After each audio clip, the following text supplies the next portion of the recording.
غیر محسوس مگر بہت سخت سزائیں۔ کسی شاگرد نے اپنے استاد سے کہا، ہم رات دن اللہ تعالیٰ کی نافرمانی کرتے ہیں مگر اللہ تعالیٰ ہمیں سزا نہیں دیتا۔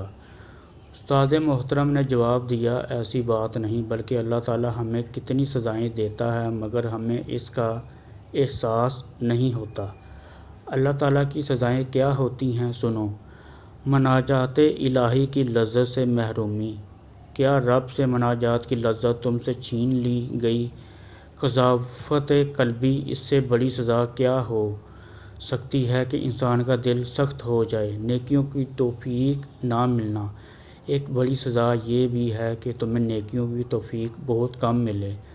تلاوت قرآن سے غفلت۔ کیا ایسا نہیں ہوتا کہ دن کے دن گزر جاتے ہیں مگر تلاوت قرآن کی توفیق نہیں ملتی، بلکہ بسا اوقات قرآن کی یہ آیت سنتے ہیں جس میں اللہ تعالیٰ نے فرمایا کہ اگر یہ قرآن پہاڑ پر نازل ہوتا تو اللہ کے خوف سے ریزہ ریزہ ہو جاتا۔ ہم یہ آیت سنتے ہیں مگر ہمارے دلوں پر کوئی اثر نہیں ہوتا۔ تہجد سے محرومی۔ لمبی لمبی راتیں گزر جاتی ہیں مگر کبھی تہجد کی توفیق نہیں ملتی۔ نیکیوں کے موسم بہار کی ناقدری۔ نیکیوں کے موسم بہار آتے اور گزر جاتے ہیں، جیسے رمضان کے روزے، شوال کے روزے اور ذوالحجہ کے مبارک ایام وغیرہ، مگر ان موسم میں کما حقہ عبادت کرنے کی توفیق نہیں ملتی۔ اس سے بڑی سزا اور کیا ہو سکتی ہے؟ عبادت کو بوجھ محسوس کرنا۔ کیا تم عبادت کو بوجھ نہیں محسوس کرتے؟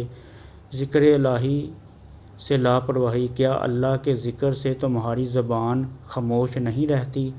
نفسانی خواہشات کے سامنے شکست۔ کیا نفسانی خواہشات کے سامنے خود کو کمزور نہیں محسوس کرتے؟ دنیا کی محبت۔ کیا تم مال و دولت اور منصب و شہرت کے بے جا حرص و لالچ میں مبتلا نہیں ہو؟ اس سے بڑی سزا اور کیا ہو سکتی ہے؟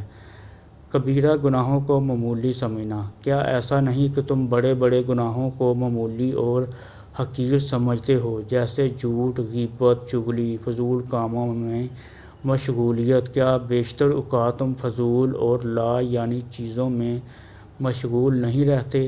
آخرت سے غفلت۔ کیا تم نے آخرت کو بھلا کر دنیا کو اپنا سب سے بڑا مقصد نہیں بنا لیا ہے؟ اپنے کبیرہ گناہوں کو گناہ نہ سمجھنا۔ کیا ہم رات کو سوتے وقت اپنے دن بھر میں اعمال کا جائزہ لیتے ہیں کہ ہماری ذات سے، حرکتوں سے، غلط فیصلوں سے کس کس کو تکلیف اور اذیت پہنچ رہی ہے؟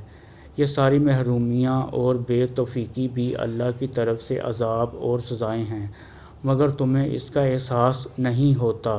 یاد رکھو، اللہ تعالیٰ کا یہ بہت معمولی عذاب ہے جسے ہم اپنے مال و اولاد اور صحت میں محسوس کرتے ہیں، اور حقیقی عذاب اور سب سے خطرناک سزا وہ ہے جو دل کو ملتی ہے۔ اس لیے اللہ تعالیٰ سے عافیت کی دعا مانگو اور اپنے گناہوں کی معافی طلب کرو، کیونکہ گناہ کے سبب بندہ عبادت کی توفیق سے محروم کر دیا جاتا ہے۔ اے اللہ، آپ مجھے اپنا ذکر کرنے، شکر کرنے اور بہترین طریقے پر عبادت کرنے کی توفیق عطا فرمائیں۔ آمین۔